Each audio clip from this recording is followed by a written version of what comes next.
Thank you everybody for joining tonight. We have a wonderful session and presentations today. This is the order of presenting from Cassie, Lynn, Elisa, and myself at the end. A couple of words about how we're going to run it today, as we did in the past. It's going to be a 60 to 75 minute session. There are 4 presenters today. Each one of us will present within 10 to 15 minutes, while everybody else will be muted. Please mute yourself. The pace of the presentation will be the presenters. So the presenters will tell me when to switch to the next slide or next clip.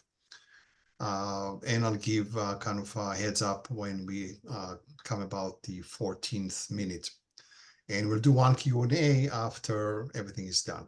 So very simple, very clean. Just lean back and enjoy it. And why won't we start with the first presenter? Cassie, are you ready? I'm ready. So let me switch to presenter mode. So that's going to be on top of the screen. Okay, I'm going to the first slide. You're on. Okay, great. Okay. Hello, everybody. I'm Cassie Doyon. I primarily make mosaic sculptures, and I've been working with mosaics now for 10 years. I've worked as an artist and sculptor for over 35 years, and I was an art educator for 25 years. So I got into mosaics. It had always been, I always did mixed media. I did a lot of work with clay, but mosaics were always on the back of my mind, and to try out. And my daughter did a study abroad in Barcelona in 2014, and my husband, son, and I went to visit her, and we had gone to Park Güell, and the Gaudi mosaics just captivated me. That was the push for me to go ahead, and I haven't stopped since then. So this is one of the sculptures I had made, ephemeral, and I guess I would describe the way I came up with the name for it and the design.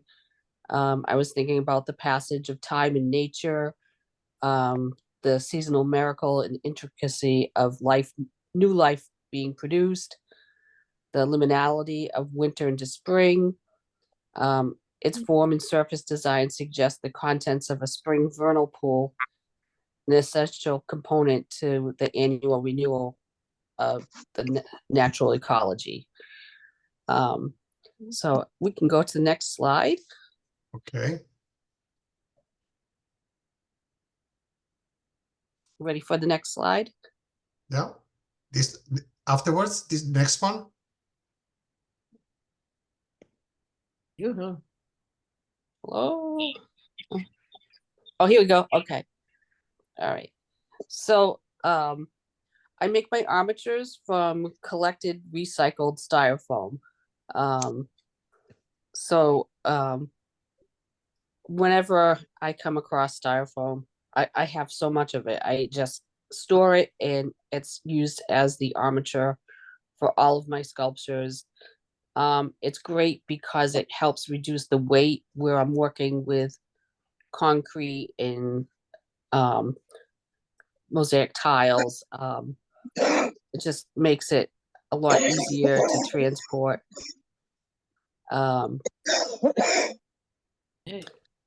Does everybody mute yourself? Go ahead. Okay. So I cut and shape the styrofoam with a hot knife, and then I use nails to attach the pieces together. So this was kind of a pattern I had drawn, and then traced onto the styrofoam my styrofoam wasn't thick enough, so I had to do I had two big sheets of it. So I traced it, cut it with a hot knife, and then nailed it together. So that's how that process went. Okay. We can go to the next slide. Okay. So the styrofoam, I cover it with, well, with this particular sculpture, I covered it with 2 to 3 layers of fiberglass mesh in concrete.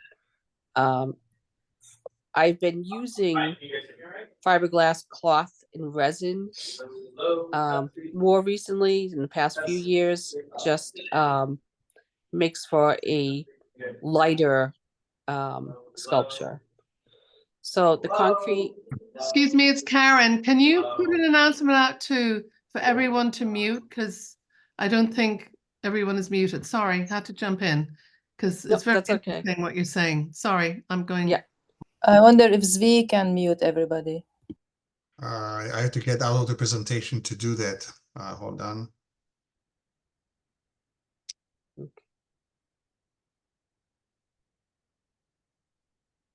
Everybody's muted at this point, Zvi. We're good. We're We're good. good? Yep. Okay. Can you still hear me? Yes. Yes. Oh, good. Okay. All right. So, all right, I'll start again with, so the styrofoam is covered with 2 to 3 layers of fiberglass mesh and concrete. Alternatively, I've used fiberglass cloth and resin, which with that I can use less layers, and it's more lightweight. So that's something that I've been using in more recent years. As far as working with toxic materials, I work in a well-ventilated area, so it's kind of concrete dust versus fumes from the resin. So I guess it's kind of 6 of one, half dozen of the other. But the concrete covered armature is covered and sprayed with water over several days to help with curing. The concrete will take approximately 28 days to completely cure. So that's another reason why I've gone more of the fiberglass cloth and resin. It's a faster curing time. Okay, so we can go to the next slide. Once the concrete is cured, I use high fired frost resistant ceramic tile that I cut to shape and adhere to the armature with thin set mortar. And I guess you can kind of see here, what I meant about graphic images, just kind of bright and I would say not overly detailed, but just kind of eye-catching imagery that I use. Kind of abstract, a little bit floral, suggestive, but this is the beginning of the mosaic process on the sculpture. I will there's a couple ways to do this. Let's see. Okay. Oh, we can go to the next slide and I can explain the mosaic process on there. Okay. So there's 2 methods I use to apply the tiles. There's the direct method, which is the simplest. You just apply it directly to the armature with your adhesive. Sometimes I draw onto the armature with a Sharpie marker, and then just apply the tile just like that. The indirect method there's several different techniques. So in that method, you're applying the tiles to sticky mesh, and then that's adhered to the substrate with thin set. With that process, it's a little more controlled than the direct process. You can have an image printed underneath your mesh that you can use to follow along for your surface design. That's something that I use, not just for, I use that method primarily for with murals or flat work, but I've used it for sculpture as well. Okay, so we can go to the next slide. Once the tile application is completed, the thin set adhesive is allowed to cure, and that's usually for a day. Thin set it's a cementatious kind of product, so you're working with it's kind of like a concrete mixture, and I use an acrylic additive to mix with it, and just gives it strength. After all of the tiles are applied and the thin set has cured, then I grout the tile and allow that to dry, and then the sculpture is cleaned of excess grout. And I've learned a number of different grouting techniques over the years. I used to hate grouting in the beginning, but now it's called a dry grout method, and you're basically using grout that's with as little moisture as possible. It's like a really thick mixture of grout and water, and I use a ceramic rib to spread it, and it just cleans up so easily. It cleans up super fast, and then you just let it dry, and then you can wipe it with a cloth, and that just gets rid of the grout haze, and it just it just makes such a huge difference. So we can go to the next slide. Okay, so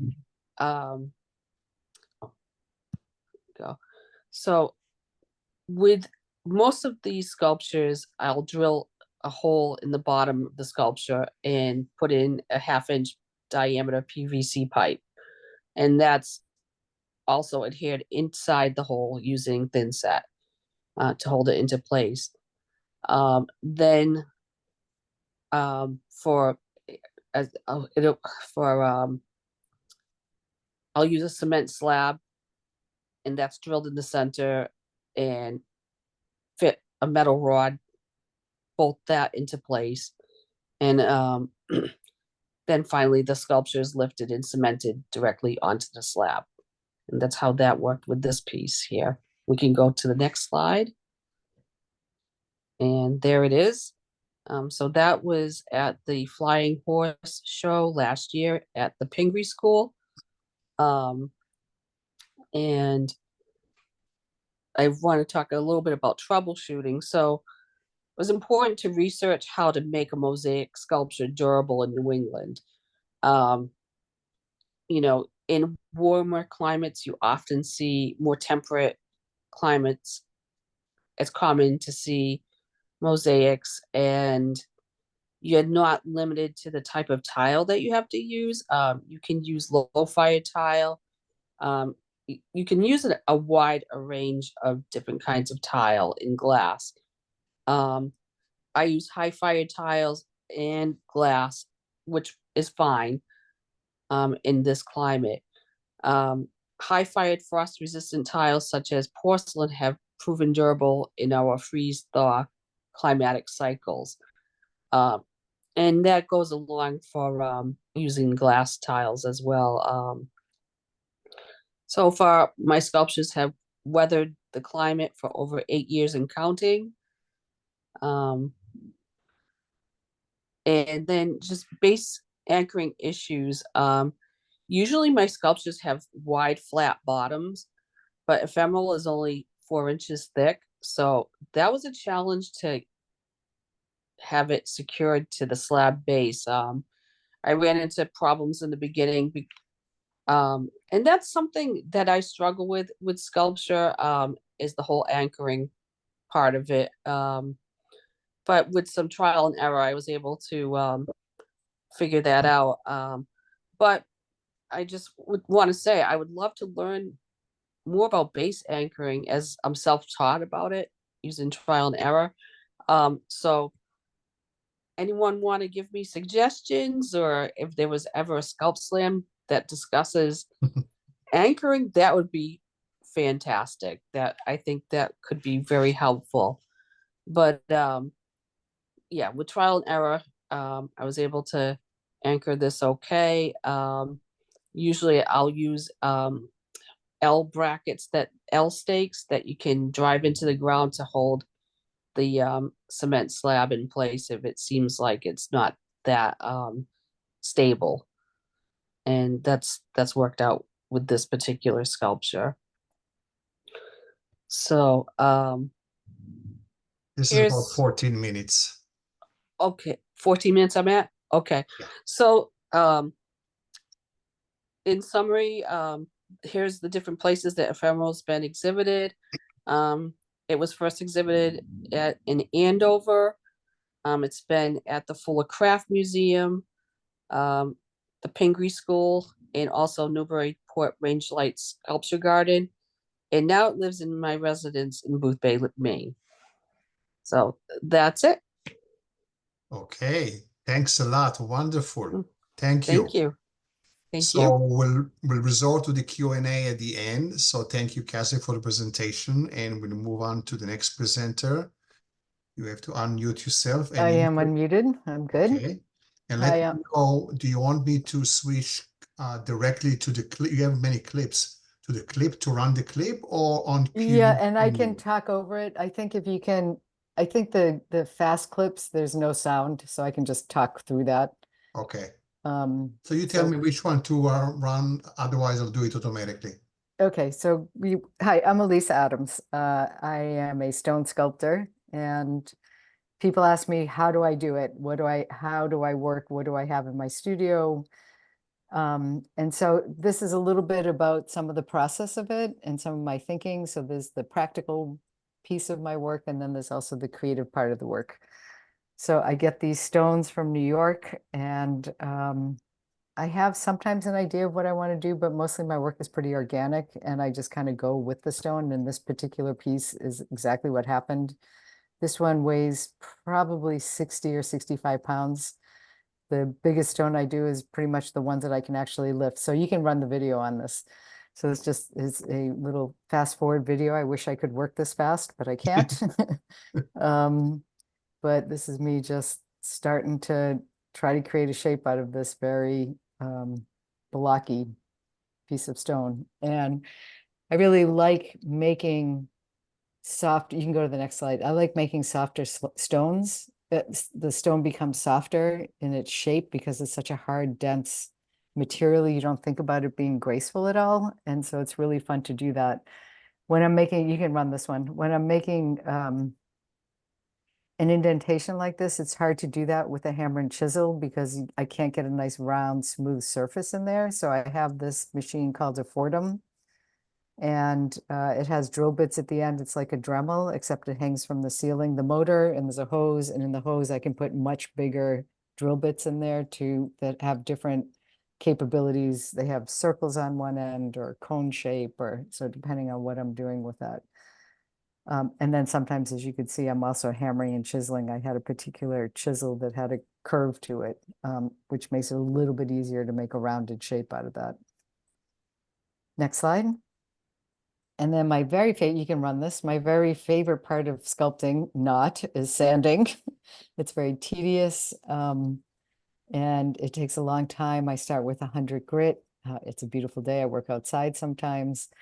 And I work all the way up to some pieces to 1500. So I start at 100 and I go to 220 and 320, 400, 600, 800, 1200, 1500, depending on how much shine I want to get on the stone. And also, the more you sand it, the more the actual colorations and textures and things on the stone pop out. So you see veins, and which you don't see when it's just an unfinished stone. So that's the part of the sanding that's actually really marvelous, because you get to see and appreciate the stone itself.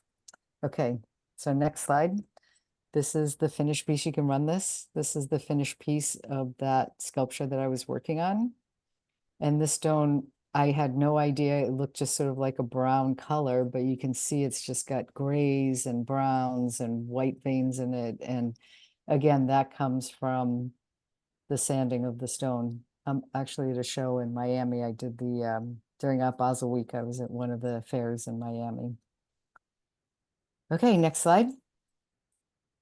So then I tend to challenge myself, and I applied for this thing in Switzerland, which was a 10-day make a sculpture out of a 500-pound piece of limestone.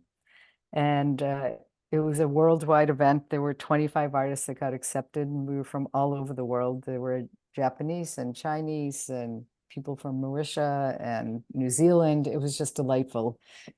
I had no tools for this. I make tabletop pieces, so this was really out of my comfort zone. So you can run the slide. So I found a little table that they had a stand for people to put stuff on, and I actually stood up on that because the piece was so big. And I am here working away. This whole thing is by hand completely. You can go to the next slide. This is the view from where I was working on Lake Genève, just outside of Genève in a town called Morges, which was beautiful. You can go to the next slide. It was on the grounds of a castle. And people come, this is every 2 years, and people know about this event. So they come and they watch the sculptors every day, and they see the progress, and they love that. And I was in a place where it was sort of Italian, French speaking, some German speaking. So my piece is called Indomitable Spirit. It was, I don't know where everybody is politically, but it was when Trump was first running for office, and I was quite unsettled by that. So I thought, you know what? No matter what happens anywhere in the world, we as human beings have an indomitable spirit, and we can overcome anything. So when I was really serious about working, I had my little earphones on, because then people wouldn't bother me and ask questions. So I would set it on her at night. So you can run this video. So this is just sort of more carving away. The base is part of the stone. I actually have a masonry saw that I bought in England and had shipped to my friend in Switzerland, who gave it to me so I could bring it there because I didn't know how I was going to ship it. And I sawed that off, so you can see the base is part of the actual sculpture itself. So nothing gets pinned or anything. Okay, next slide. And, you know, it was frustrating because you look at this big thing and you feel like I haven't gotten anywhere at all. It just looks the same at the end of an 8-hour day. And I would evaluate how well I did by how many shovelfuls of stone chips that I had. So they had a big wheelbarrow, you'd come and you had a shovel and you shovel it in, and this was an 11 shovel day. So this was a good day. You can go to the next slide. And that is the final product. At the end, when everybody's finished, they take down all the tents, and they, for 2 days, have people come on the weekend, and people buy pieces if they so choose. And I was kind of sad at the end of Sunday at 2 o'clock, my piece hadn't sold yet. And I called my husband. He was like, "Oh, how many people sold their piece?" And I said, "Well, 6 out of 25. And he said, "Well, you're keeping good company." And then I went back to my little Airbnb and checked my email to find out that they had actually sold my piece. And you can go to the next slide. Oh, here's another picture of the actual sculpture and the beautiful view behind on the castle grounds. You can go to the next slide. And this is the woman that bought my piece. And first of all, she loved it. And then she saw the name of the piece, and she just said, we have written back several times. Her name is Marie Antoinette. And she said that when she's having a really hard day, she looks out in her garden and she realizes she has an indomitable spirit and she can do anything. So she then can get out of her own way and go on with her day. But she's lovely. Okay, next slide.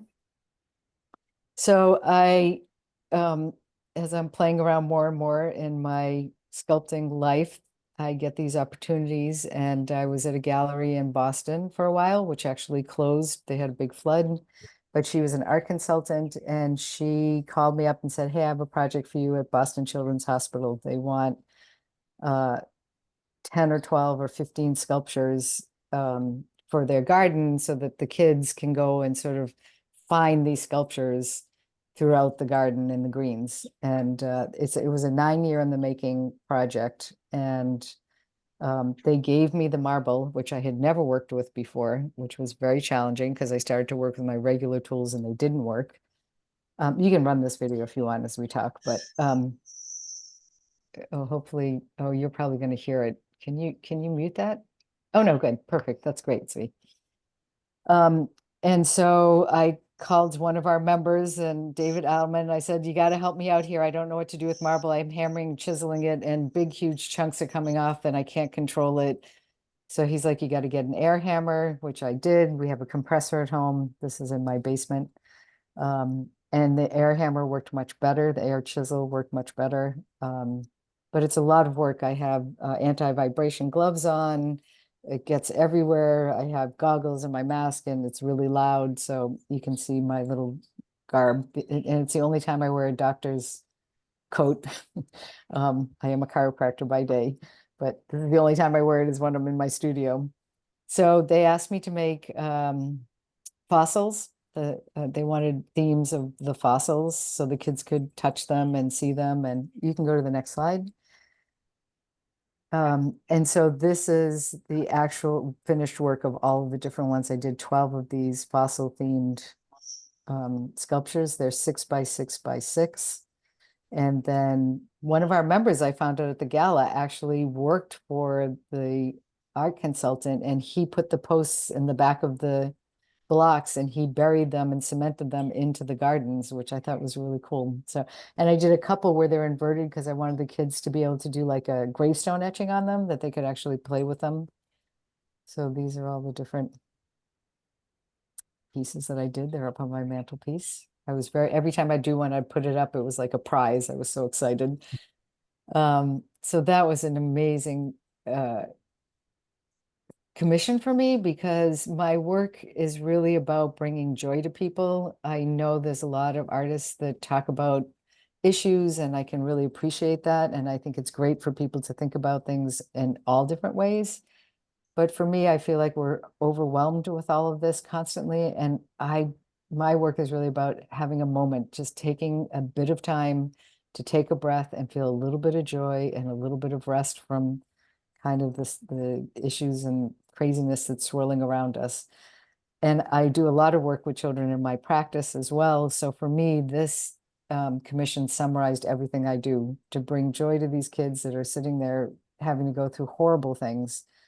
And I've gone several times and kind of sat there and watched, and I do see the kids running around and picking up the plants and trying to find them. They have a map out front about it. It's very sweet. So you can go to the next slide, and then I think it's my final one, and you can run this. I don't know if the audio will come through. But this is the... Okay, so it's not going to work so well, but anyway, this is how they're hidden in the garden. So it's very sweet. And then I went back later in the summer, and these things are really overgrown. So you really have to go and search for them. And behind me, they had those big air handlers, and they decided they were so ugly, but they're illuminated at night, and they're glass, and they made these gorgeous glass houses around them. So it's just spectacular. You can go see it. It's 300 Longwood Ave if you're ever in Boston. It's the only, I think one of the only ones that is open to the public. All their other rooftop gardens are just for the children that are in the hospital. So that's it. Thank you. Wow, very nice. Well, it's going to be a tough act to follow, you guys. I'll do my best. And this is the last presentation of the day. Before I'll stop for a commercial, if you like what you saw so far, don't hesitate to drop me an email and register to present your work at the next Scalpslam. So here And what is your email address, Zvi? It's ZVI at... No, actually membership. Huh? You can do membership. Yeah, membership at nesculptors.org. Thank you. And again, we have the first one already registered in. I'm looking for 2 or 3 more, and we'll have another session. So with that commercial off the way, let me start. I decided to focus on 2 specific materials, sea glass and copper wire. I do sculpt mostly with wood and epoxy clay, and I'll explain more later on what it is. But I want to focus this time on sea glass and copper wire. So I'll take you first to the manufacturing place of sea glass. So this is the sea line. seashore in Netanya Beach in Israel. My wife and I go there on a yearly basis, and our favorite activity is clean the beach of sea glass, and we collect them, bring them home. We have a collection of very many different colors of sea glass, and so this is the base material that I'm using. You'll be surprised, or maybe not, to realize that the most colors are brown or green and white. When you go to an art store, you can buy gazillion different colors, but you should know that those are not natural, because naturally the most rare glasses like gray or blue or orange are 1 in 10,000 or something like that. So if you see a bucket of blues and bucket of red and stuff, you know that all of them have been created by a tumbler. We're very particular about using natural sea glass. The other material that I'm using to work with the sea glass, crazy glue that goes quickly, that dries quickly, like in 3 to 5 seconds. Epoxy clay, different brand of epoxy clays, either those that kind of dry overnight or faster within 30 minutes or even faster in 5 minutes. I'm using also glass powder, and that's kind of a giveaway clue to what can be done and how can be sea glass converted into sculptures. From time to time, I do connect the sea glass one to the other with a southern iron. So you have to coat the edges with the southern iron and then use southern wire to connect them together. And I'll give you some examples. The most obvious thing, kind of going through what can you do with sea glass, right? So it's kind of, I gave you the ingredients. Now I'm going to go with what can you do with it. The most obvious stuff is have those, the sea glass connected, or sorry about that, or glued to a plexiglass, and it looks like it is really a wonderful display of sun when it comes through the window. You have two examples here. One is called label. I mean, the embedded in the label are initials, and then boundaries representing a boundary between two different places, societies, or places, whatever. And there's still a line of connection between one to the other that transfer one essence of one into the other. So this is the first thing that you can do with sea glass. Obviously, the next in line will be mobile. So I've done a lot of mobiles. On the left side is the one I gave as a present to my nephew for his wedding. The next one is the one that I gave to my daughter for some reason also. Or she doesn't need a reason. She comes in and grabs what she likes, basically. And the one on the right side is a nymph, is a mermaid that I decided to dress her up with sea glass. So this is an example of what can you do with with sea glass as a mobile. It's wonderful to place them when the sun comes in, and then the light breaks on the little pieces, and you have a glittering effect of snow pieces of snow-like pieces of light going throughout the room. The first one I want to share with you of real sculpture, I call community. It's all made with sea glass and connected with epoxy clay. It wasn't too much of a challenge to connect the pieces because I'm using here epoxy clay.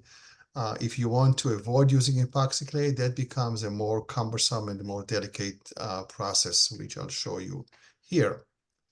The pregnant tree on the left and the politically correct represents growing human being as a pregnant tree.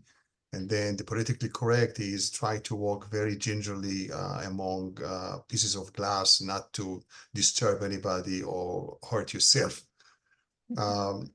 Doing that, each one of them is a very elaborate and meticulous and process, because you have to be patient. You have to connect one sea glass piece to the other using the fast drying glue, and then wait a minute, 2 minutes until it dries. then stuff the crack in between the two of them with glass powder and soak it with, again, the glue. And you have to repeat it a couple of times to make sure that the adhesion is fast enough to carry the weight. Each arm or leg or the entire body, it has an accumulative weight. And then once you've done that and the piece is ready, I've coated everything with the epoxy clay, sorry, with the clear epoxy, many layers. So that will encapsulate all the pieces together and it will not move. You should not place, you should be very cognizant with the fact that if you place it next to a window and the sun comes through, over time, it will melt away. The sun will weaken the bond. So you have to be very careful, especially when you deal with sculpture that are kind of hinting to the right or the left or not balanced completely. So you have to be cognizant about the effect of sun and accumulative heat on sea glass sculptures. The next combination is sea glass and wire boxed in on the left side and boxed out on the right side. The idea was to supplement the borders or the sides of each cube with pieces of sea glass. Why it doesn't turn? Here we go. So on the right side, you have a box within a box within a box, and it grows out. And on the left side, the box in, the essence is inside the many boxes going to from large to big to small. Here's an example of using sea glass and wire on the left side. I call it Legacy. It's a footprint in a sand dune that over time dissipates into nothing. And the combination of the wires and the web cubs illustrates that over time things change, always change. On the right side, mycelium, this is the community of creatures that live together, and one in cooperation and assistance one with the other. This one, the flower heads, it's another attempt to use sea glass and a wire. In this case, I had to make sure that every piece is supported in two places. So there's a thick wire that creates the overall structure of the head. You see these are broken heads or open head structures. And then the thin wire that goes onto perimetry, peripheron, provides secondary support to the sea glass piece. Otherwise, it's going to fall apart. All in all, the effect is really nice.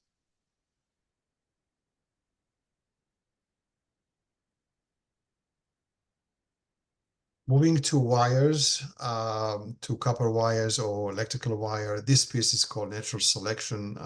Try to bring about the idea or the concept that there's a natural selection of species, and each one of those traces or plates represents another branch of new creature or new life form being created.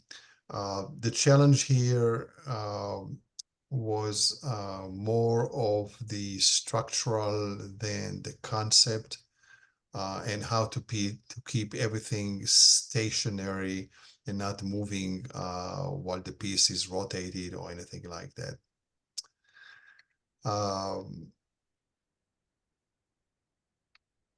Next one is recycled. The idea is we are recyclable too once we move on and up.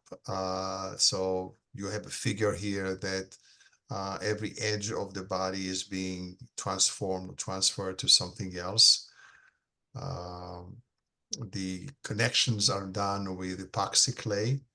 Epoxy clay is a wonderful material. It's like clay that comes in two parts, the base and the hardener. And once you mix them in equally quantity, you have about 2 hours before it dries out, and then after 4 or 5 hours, it's completely dry and it's hardened like a rock. And then you can use it, you can drill it, you can saw it, it's very much like wood, but much more solid and hard. It doesn't shrink, and you don't have to have an oven to cook it.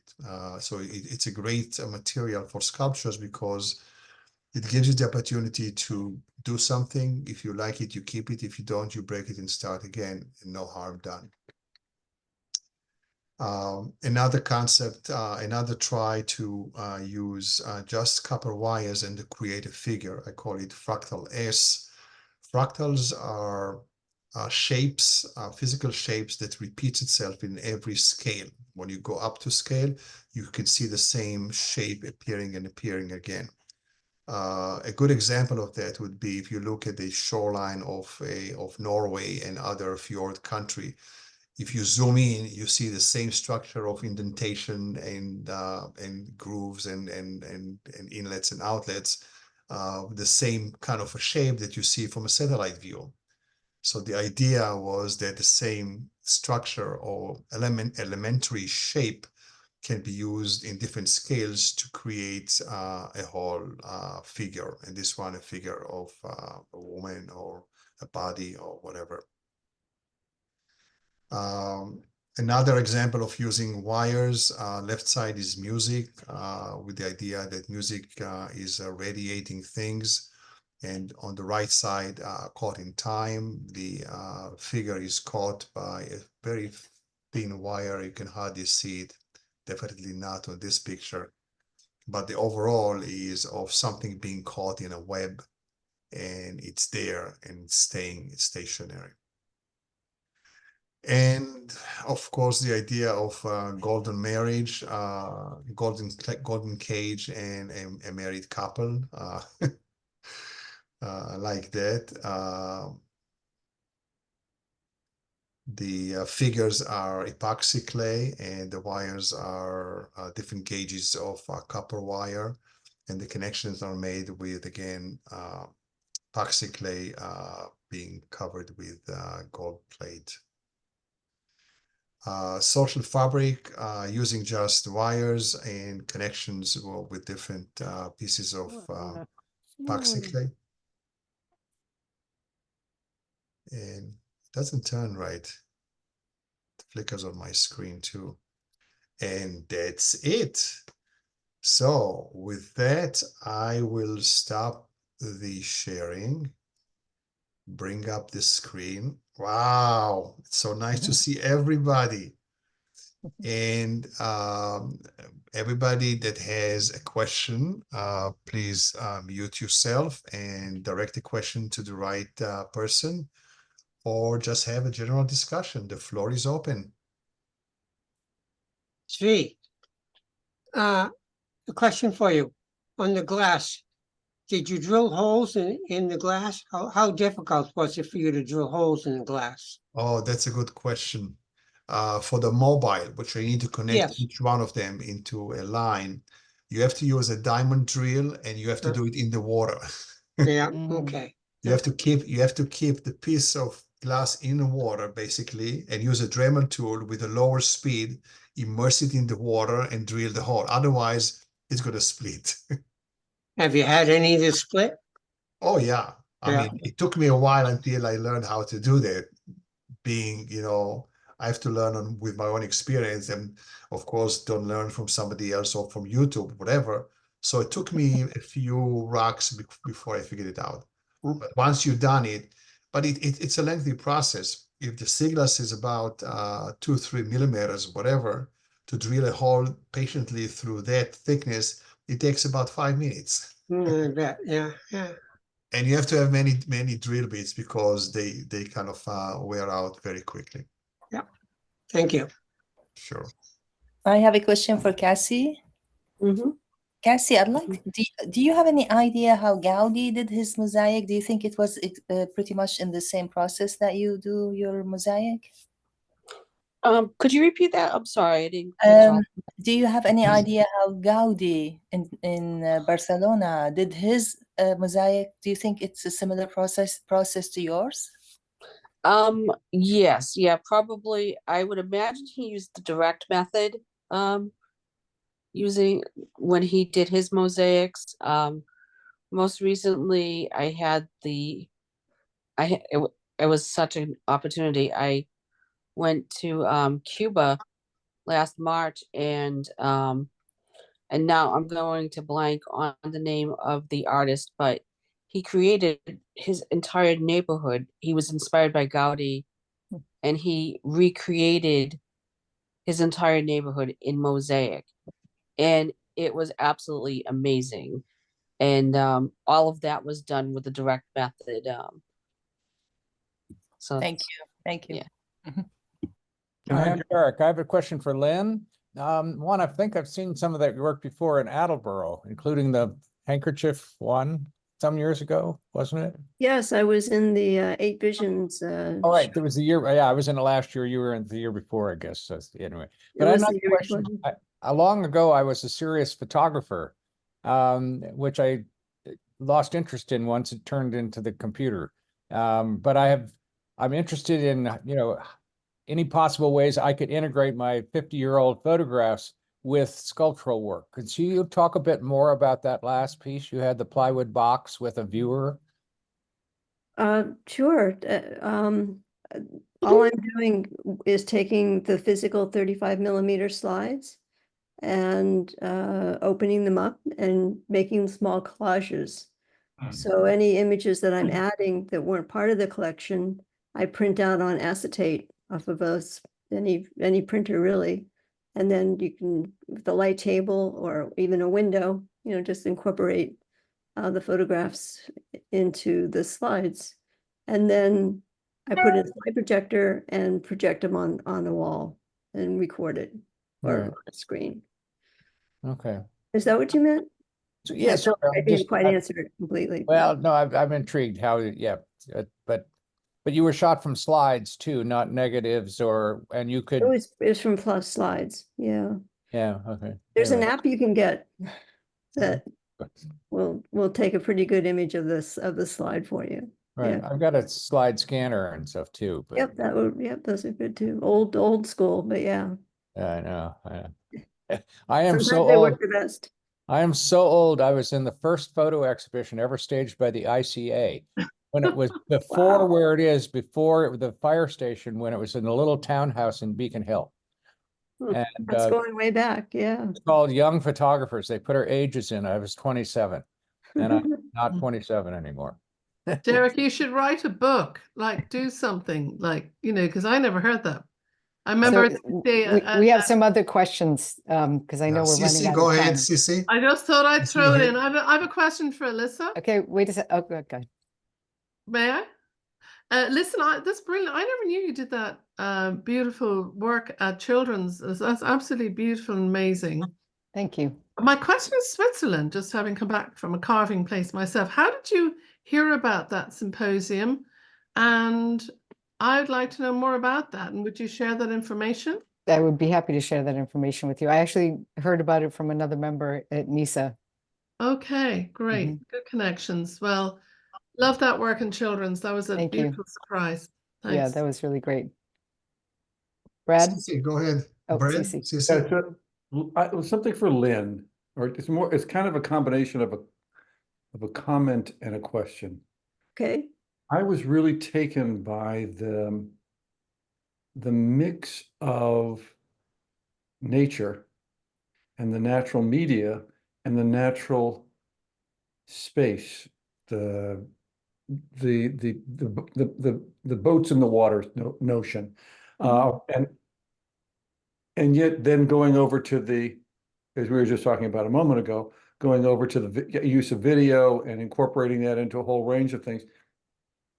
How is it that you integrate that in yourself? How is that integrated in yourself, these various perspectives and various media that you've used to get those perspectives? That's a question that I have to give some thought to, but off to the top of my head, I consider pixels to be a medium that I use quite gingerly or quite a lot. I have a studied film and also had a great love of classic film for a long time. So moving images with as sculpture is something that makes a lot of sense to me, because it's not necessarily three-dimensional, it's four-dimensional, but it is of three-dimensional. It's the dimension that we live in, images of. And then when you incorporate sound, it just becomes absolutely magical. I think it really has to do with the idea that I'm the voice that I want to give to a piece in terms of what material I use. And so if it's pixels, it's pixels, and if it's wood, it's wood, and if it's cement, it's cement. Yeah. You remind me of what a professor of mine, a total other issue, said. He said, if you look at the syllabus and all the different kinds of perspectives and issues that are in the syllabus for this course, and you wonder how they're connected with me. And it sounds like that's exactly what your career is about, and your perspective on it is about. It's all about coming out of you. I'll take that. I'll have to reflect on that, and maybe that's the thing I've been looking for. I don't know. Thank you. Cece, go ahead. Lynn, I have two questions. I'd like to first ask Lynn. I had the honor of meeting Yoko Ono, and I was just wondering what she did that inspired you. Well, the first thing that she did was a piece called Cut Piece. And then the second thing that inspired me was her approach to making art and to the conceptual aspect of it. And that she was also very serious but playful at the same time. For instance, once the handheld video cameras were more affordable, there's a recording of her just holding the camera down on her side and walking the streets of New York, and what she was capturing were people's asses, and it's just something funny and everyday life, and kind of playing with the technology. She gave a commencement speech at the school that I went to, which is the Maine College of Art. It was quite remarkable. How did you meet her? A friend of mine is a curator for her, and she did in 2000 she did a retrospective, so of all her work, and she put out a book also, and it was at MIT. And so he wrote one of the chapters for her, and he helped her find artwork that had been sold and that type of thing for her. Yeah. Right. There's another piece that just came to mind, which was the chess piece, where the colors of each side are the same, which I think were white. Each piece, all the pieces were white. Thank you very much. Thank you for asking. Yeah. Very fascinating. And I wanted to ask Elisa, I know that, if a stone is small, that it would take a lot less time, but those big pieces of stone, I can't imagine the strength and persistence it takes to do that. I was wondering how many hours it takes to finish something like that. Not always true about small pieces, because I have a small piece that took me almost a year to make. It was very intricate. So it's not about the size, it's about sort of more what's being done to it. That big piece that I did in the first video was big, but you could see the shape was just a very organic shape that was easy to sand. It was, it did have some curves and some indentations and, openings to it, but it wasn't as intricate as sometimes I can get. So that piece I probably sanded that piece for maybe 10 hours and then, worked at it for maybe another 40 hours. So, over time, that's a couple of 3 months worth of work in that. So yeah. Elisa, Beth? I have a question for you as well, about carving stone. Did you jump into stone from the beginning, or did you start with another medium and then divert it into stone? No, I took a class in stone carving at Cordova. I did a 3-month class. That was it. I barely learned how to use the tools and what to do, and then the school closed.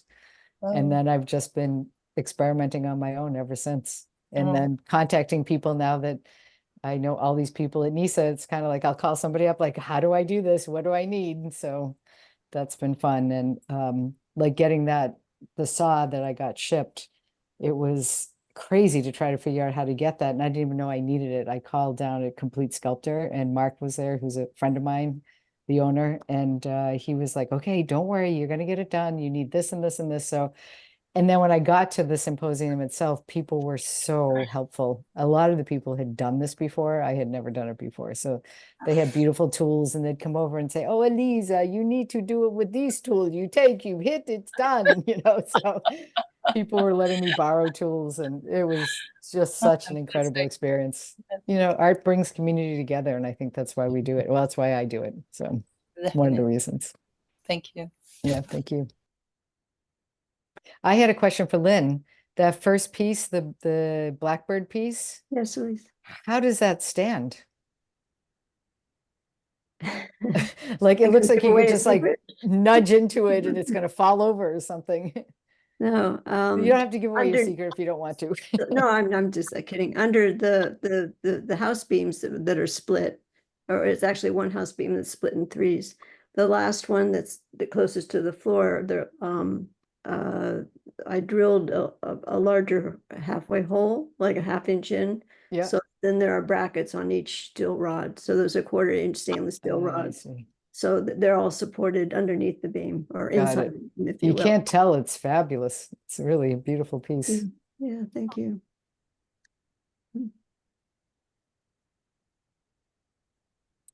Anybody else? Judith, you muted. I just want to say this was delightful. It's the first one I've been at, and the depth and breadth of everybody's work was actually very awe-inspiring. So thank you all. Thank you. And Thank you know you. what to do, guys. Be presenter next time. Thank you, Zvi, for all the work. I know it takes a You're lot of very effort to welcome. do what you It was do. a So really Yeah, very thank wonderful you. experience. Thank you, everybody. thank I you. learned so And much. Thank you.